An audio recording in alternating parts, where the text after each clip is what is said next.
बिस्मिल्लाहिर्रहमानिर्रहीम। नाजरीन अस्सलाम वालेकुम। नाजरीन, आज की ब्रेकिंग न्यूज़ ये है कि रमीज़ राजा साहब ने बाबर आज़म के हवाले से बहुत बड़ा स्टेटमेंट दिया है। उन्होंने अपने स्टेटमेंट में बाबर आज़म के हवाले से कहा है कि ये मैं मानता हूँ कि बाबर आज़म की हालिया मौजूदा परफॉर्मेंस जो है वो बिल्कुल भी ठीक नहीं है, लेकिन इंग्लैंड सीरीज़ के ख़िलाफ़ बाबर आज़म को पूरा मौका देना चाहिए था। अगर मज़ीद बाबर आज़म 2 टेस्ट मैचेस में मज़ीद परफॉर्म नहीं कर सकता या कर पाता तो फिर अगली सीरीज में इसको बेशक बाहर बिठा दिया जाता या ड्रॉप कर दिया जाता। लेकिन सीरीज के दरमियान में इतने सीनियर प्लेयर को इस तरह ड्रॉप करना मैं समझता हूँ कि बिल्कुल भी ठीक नहीं हुआ। ठीक है, मैं इसकी भरपूर जो है वो मजम्मत करता हूँ, क्योंकि बाबर आज़म एक पाकिस्तान का लेजेंड और सीनियर खिलाड़ियों में से है। इसमें नो डाउट है, कोई शक नहीं है। लेकिन खैर, मज़ीद उनका कहना था कि ये हमें नहीं भूलना चाहिए कि बाबर आज़म ने गुज़िश्ता कई सालों से बहुत अच्छी परफॉर्मेंस दी है, जिसकी बिना पर बाबर आज़म एक लेजेंड खिलाड़ियों में अपना किरदार और अपना शुमार रखते हैं। दुनिया का कोई भी बल्लेबाज, उनका मज़ीद कहना था कि दुनिया का कोई भी प्लेयर ऐसा नहीं है जो आउट ऑफ फॉर्म ना हुआ हो। उस वक्त प्लेयर की जो है वो हौसला अफजाई करनी चाहिए, ना कि प्लेयर की जो है वो हौसला शिकनी। ये कहना था नाजरीन रमीज़ राजा साहब का। और इसके अलावा नाजरीन, आप ये एक पिक्चर वॉच करें, जिसने आप इस पिक्चर को गौर से देखें।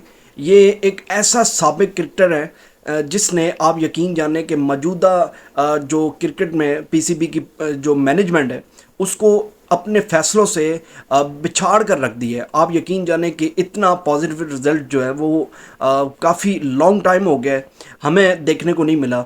माशाल्लाह, जो इनके तवस्सल से जो टीम की मैनेजमेंट, हालिया मौजूदा मैनेजमेंट, जो फैसलों में तब्दीली आई है, जो खिलाड़ियों में तब्दीली आई है, उन्होंने इनके फैसले ने इतना मतलब कि पाकिस्तान क्रिकेट टीम को जो है ना वो मायूसी से या शायकीन को मायूसी से जो है वो निकाला है।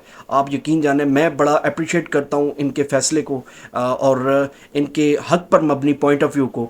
आप मज़ीद वनडे और T20 के लिए किसको कप्तान बनाया जाए, पीसीबी ने नाजरीन तमाम इख्तियारात जो हैं वो इनकी अच्छी मतलब कि इनकी अच्छी सिलेक्शन को देखकर, इनके अच्छे पॉइंट ऑफ व्यू को देखकर, जो पीसीबी कमेटी ने, जो सिलेक्शन कमेटी के रुकन आकिब जावेद साहब के हवाले तमाम तर जो है वो जो फैसले हैं वो इनके हवाले कर दिए, जिसका ऐलान नाजरीन पाकिस्तान और इंग्लैंड टेस्ट सीरीज़ के अख्ताम पर किया जाएगा आकिब जावेद की तरफ से।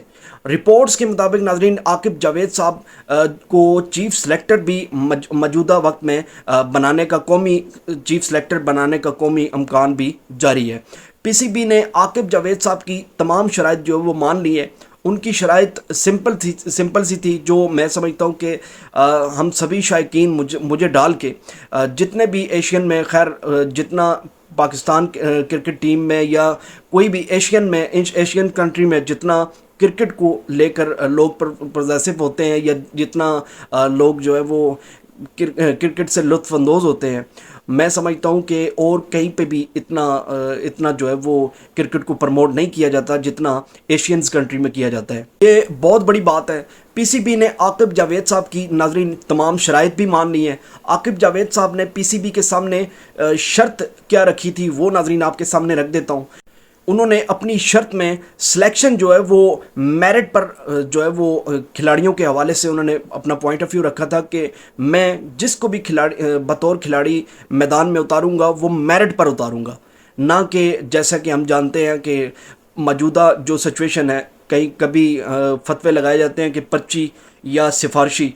तो खैर, ये चीज़ें तो पाकिस्तान में सदियों से चली आ रही हैं। लेकिन खैर, ये भी बड़ी बात है कि इस बात के ख़िलाफ़ किसी ने जो है ना वो मतलब कि एक हाकम होने पर इतना पॉजिटिव जो पॉइंट उठाया है, ये बहुत बड़ी बात है नाजरीन। मैं ज़रूर आकिब जावेद साहब के इस फैसले पर जो है वो अप्रिशिएट करना चाहूँगा उनको, कि उन्होंने बहुत अच्छी जो है वो स्टेटमेंट रखी है पीसीबी के सामने। होना भी ऐसी चाहिए कि जो खिलाड़ी जो है वो अच्छी बैटिंग करता हो, अच्छी बॉलिंग करता हो, मेरिट पर फैसला उस खिलाड़ी का, बतौर मेरिट पर फैसला उसका किया जाए और उसको मैदान में پورا ایک کھلاڑی کے روپ میں اتارا جائے۔ اس بات سے میں بھی اتفاق کرتا ہوں، آپ ناظرین بھی اگر اتفاق کرتے ہیں تو کمنٹ سیکشن میں ضرور رائے دیجیے گا۔ اور ناظرین مزید جس فارمیٹ میں ان کا کہنا تھا کہ جس کھلاڑی کی جس فارمیٹ میں جگہ بنے گی اس کو اس پر ضرور موقع دیا جائے گا، جسے پی سی بی نے ناظرین ہنس کر جو ہے وہ قبول کر لیا۔ اس کے علاوہ ناظرین آپ کے سامنے پولیٹکس سے کچھ ریلیٹڈ آپ کے سامنے رکھنا چاہوں گا کہ آپ کو یاد ہوگا کہ گزرے ہوئے دور میں، گزرے ہوئے وقت میں سید علی گیلانی جو بزرگ تھے، انہوں نے وین میں بیٹھ کر انہوں نے کہا تھا کہ دروازہ کھولو وہ دیکھو تمہاری جمہوریت کا جنازہ جا رہا ہے۔ تو آج ناظرین ترمیم کے حوالے سے میں آپ سب کے سامنے وہی سید علی گیلانی صاحب کا جملہ وہ دہرا دیتا ہوں، اور وہی جملہ جو ہے وہ پاکستان کی مظلوم عوام کو مد نظر رکھتے ہوئے، ان کی آواز کو بلند کرتے ہوئے وہ جملہ جو ہے وہ میں اس سے منسلک کرنا چاہوں گا کہ وہ دیکھو پاکستانیوں، وہ دیکھو تمہاری جمہوریت کا جنازہ جا رہا ہے۔ یہ تھی ناظرین اب تک کی اپڈیٹس، اسی کے ساتھ آپ سے اجازت چاہوں گا۔ اللہ حافظ۔